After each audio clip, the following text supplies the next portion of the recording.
Hello friends, ప్రభుత్వము మరియు మన భార్య ఇద్దరూ ఒకేలా ఉంటారు. వారిద్దరిని కూడా మనం మనస్ఫూర్తిగా ఇష్టపడే వారిని మనం ఎన్నుకుంటాం. అవునా కదా?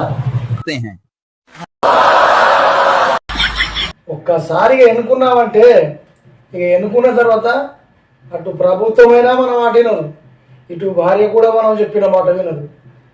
అర్థమవుతుంది కదా? అటు మన చేతి ఎన్నుకోబడిన ప్రభుత్వం కూడా మన బాధల్ని పట్టించుకోదు, మన మాట వినదు. మనం ఇష్టపడి ప్రేమతోటి పెళ్లి చేసుకున్న భార్య కూడా మన మాట వినదు. అయితే ఇక్కడ మీకు ముఖ్యమైన విషయం ఒకటి చెప్పాలి.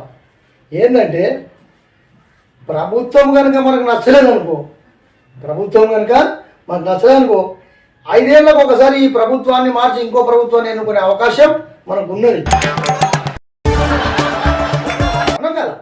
కానీ భార్యను మార్చుకునే అవకాశం మాత్రం ఎవ్వరికీ లేదు కదా.